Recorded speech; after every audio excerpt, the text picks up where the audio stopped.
the Treasury Star Parade. With a few American citizens from the territory of Hawaii, Al Goodman and his orchestra and chorus, and Henry Hall as our master of ceremonies. Many bonds today, bonds of freedom, but with them many bonds today. This is Henry Hull, ladies and gentlemen, with another of the new electrical transcriptions brought to you by the Treasury Department. Now, it's quite possible that many of you who heard Larry Elliott say that we had a few citizens from Hawaii with us may have concluded that you were going to hear sweet music on this program. Well, you're going to hear music, but I don't know just how sweet it'll be. Something took place on the island of Oahu, territory of Hawaii, December 7th last. One of the men who were there and saw what happened wrote a book. That book he called Remember Pearl Harbor. At this moment, that man is here by my side. Ladies and gentlemen, I want you to meet Mr. Blake Clark, a native Tennessean, and for the past 12 years, professor of English at the University of Hawaii. Good evening. All my life, I've wanted to live history. I've had my wish. I did not see it all with my own eyes, but from what I did see, and from talking to friends and others who were in the thick of it, I have lived through real history, the history of Pearl Harbor. Its beginning was as calm as the South Seas, and its ending as angry and determined as the United States Marines who cry for revenge of Wake Island. Honolulu is one of the most peaceful cities in the world. On that particular Sunday, it seemed more peaceful than usual. Most of us were just getting out of bed or having breakfast when the shooting started. Mr. and Mrs. Freer, with whom I was living on Punahou Street, were already at the table when I came down. There was a rumbling outside. Their Japanese houseboy Yamato came running in. Plenty plane outside. Come see. Yes, I can hear them. Much puff guns booming also. Practicing, eh? Well, that's good. We ought to get ready. Come across lawn, neighbor lady, Miss Claire, fast running. Mrs. Freer! Mrs. Freer! We're under attack. The Japanese are bombing Oahu. Oh, no, now, it's only practice. Don't get excited, Well, if Claire. you don't believe me, turn on your radio. We turned on the radio and heard the voice of Webb Edwards, KGMB station manager. Keep calm, everybody. Oahu is under attack. Keep calm, everybody. Oahu is under attack. This is no joke. It's the real McCoy. The emblem of the rising sun has been seen on the wings of the attacking plane. Yamato wouldn't believe it. Words tumbled from him, incredulous, pleading words. Oh, no, Yamato not think so. They no fight. In Washington, Kurusu, Kurusu and President still talk. No fight. Still talk. Oh, no. No fight. Still talk. A funny kind of talk. And hell had broken loose on the flying fields and at Pearl Harbor. Everything was close together. Everything happened at once. By the time the first wave of attacking planes was approaching Pearl Harbor and Hickam Field, the second was already dropping bombs on Wheeler Field. One woman was watching from her bedroom what she thought was a mock raid until a plane roared swooping down over a warship in the harbor. A terrific explosion followed as the plane swooped up again. The whole end of the island seemed to be on fire. She called excitedly to her little girl. Roberta! Run outside and get your brother! Roberta ran down to walk to where her little brother and his pal were playing with a small wooden wagon. As they started back toward the house, a plane flew low above them and splattered the sidewalk with machine gun bullets. The little wagon flew to pieces on the lawn. A truck drew up to the door. Get out of the house! Don't bring anything! Hurry! A bomb hit on a hangar, announced the news to the thousands on the post at Hickam Field. Men came pouring out from all 9 wings of the barracks. Men in slacks, men in shorts, some in their underwear only, some without anything at all. What was going on? Another mock war? No. Bombs. Everyone ran for clothes and then for his battle station. The enemy planes were bombing the hangars and strafing the quarter-mile-long row of planes drawn up in front of the hangars in orderly parade formation. Colonel Ferguson came running down the field, jumped into a gutter to escape the machine gun bullets, shouted his orders to the men. Disperse those pigs! The men ran out toward the line, heedless of the rain of bullets. Some of them faltered and fell. Then came the second wave of planes. For what seemed a full minute, there was dead silence in which nothing happened. Then, the new mess hall, large enough for 6 complete basketball courts inside, the photograph laboratory, the guard house, the fire station, the barracks built to house thousands, an immense hangar, Everything in the entire area seemed to rise intact from the earth, poise in midair, and fall apart, dropping back to earth in millions of fragments and clouds of dust. There were men mixed up in those clouds of dust. At Wheeler Field, the crowd was anxiously watching Lieutenant Rasmussen in a dogfight with the Japanese over the pineapple fields of Wahiawa. Each was desperately maneuvering to get on the other's tail. Bullets ripped into Rasmussen's plane. His radio equipment fell to pieces before his eyes. Then he caught the Japanese in his sights. He pulled the trigger. Tracer bullets tore into the enemy plane, and the anxious thousands broke into a great cheer of relief and pride when it fell to the ground in a burning, broken mass of wreckage. The courage of our men everywhere was inspiring. Sergeant Bam tore down to the supply house for a machine gun. The door was down, and Bam dragged out a .50 caliber gun. When he had finally got it mounted, somebody cried out, Hey, Sergeant, you can't fire that water-cooled gun without water! The hell with water! I haven't got any water! In 1 hour, boys became men, and men became heroes.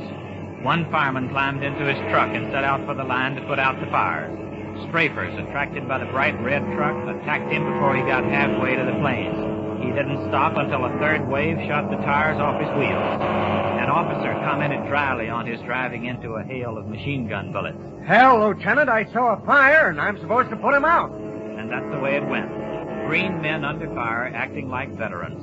All moved swiftly to their places without any confusion or disorder. The cooks ran back into the kitchen to remove all the food stored there to a safer place. The kitchen was hit.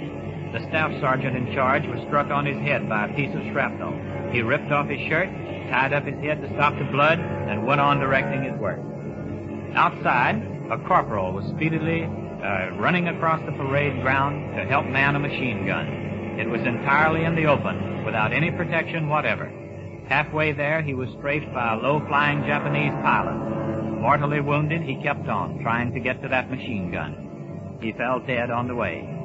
Inside a smoke-filled hangar, 21 Hawaiians with Solomon Nau'au, 245-pound athletes, were fighting fire. One end of the burning hangar fell through to the floor, revealing a sky dotted with 3 approaching Japanese bombers.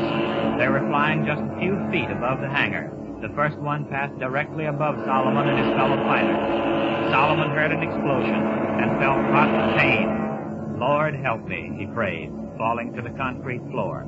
The whole inner side of his right leg was blown away. But what happened at the flying fields was only a prelude to the drama of Pearl Harbor. From the crow's nest of one of the battleships, a sailor saw a torpedo coming straight for the side of his ship. Massive battleship of thousands of tons, it rocked as if hit by a mighty fist. Almost simultaneously with the explosion, quantities of oil flew all over the ship. The oil caught fire. In 2 minutes, the deck of the ship and the water around it were one mass of flames, and men were trying to swim in that blazing oil. On the Arizona, one bomb dropped like a plummet down the funnel and set off the forward magazine where ammunition was stored. In one blinding flash, the whole inside of the forward ship blew up, leaving only a mass of shattered, burning wood and twisted metal. Bodies of the dead were thick on the deck, and some were hanging from the forecastle. Men were running out of the flames, so badly burned that they were barely able to stand. Clothes burned away, no eyelashes, no hair.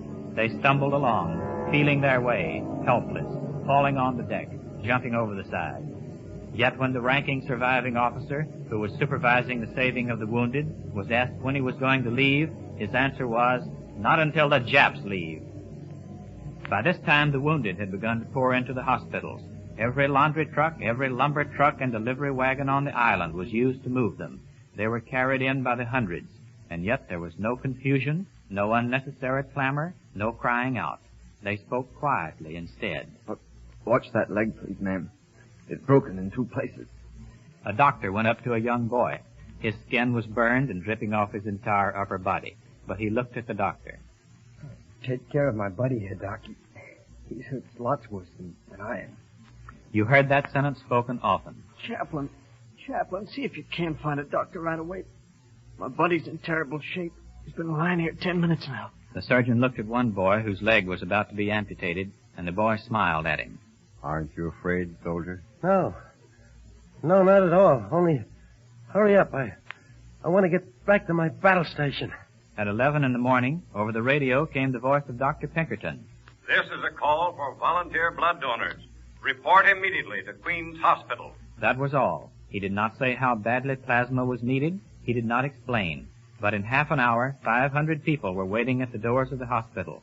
Most of them didn't know what plasma was, but they knew that they were helping.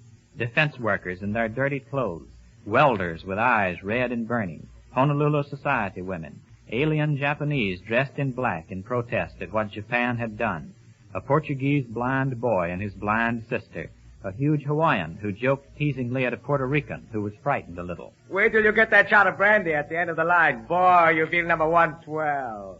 Mr. and Mrs. Freer went down. He is 78 and she is 72. When someone objected that they might be too old, Mrs. Freer said, I don't know.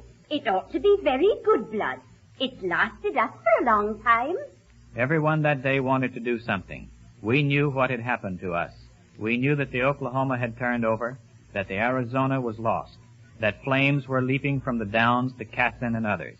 There had been more damage done in an hour than our fleet suffered in the entire World War. Men were killed and wounded, dying on every field, in Pearl Harbor and in the streets of Honolulu. Airplanes, ships, and homes were afire. But the Japanese imperialists lit a new fire that day, which will sweep over the world, carrying democracy and liberation even to Japan's own people. On New Year's Day, Honolulu paid its respects to the 3,000 dead in a memorial service at Nuuanu. Hawaiian women dressed in black placed flower leis the full length of the graves. Fleet Chaplain McGuire spoke for us all with respect and anger in his voice.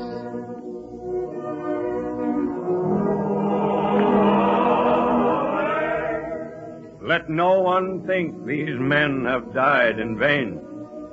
130 million Americans would have glowed if they could have seen how our boys died. They manned their guns until the decks buckled under them from the heat. Not a whisper, not a moan. It was glorious. Don't say we buried our dead with sorrow. They died manfully. They were buried manfully. And we will avenge their death, come what may.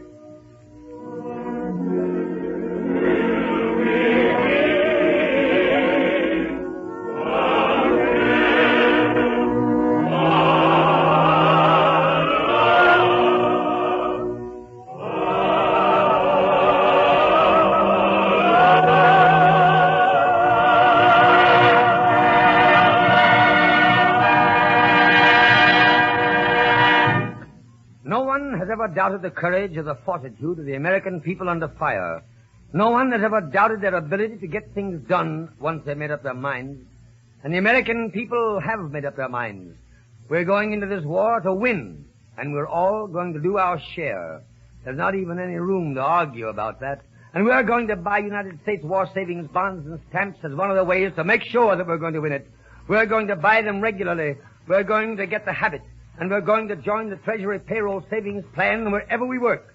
We're going to keep on working, and we're going to keep on saving, and we're going to keep on buying war stamps and bonds, because this is our country, and we're going to keep it ours. The United States Treasury Department thanks the distinguished artists who donated their talents to this electrically transcribed performance. The orchestra and chorus were under the direction of Al Goodman, writing by Malcolm Meacham and Violet Ashton, produced by William A. Gacy. This is Larry Elliott speaking.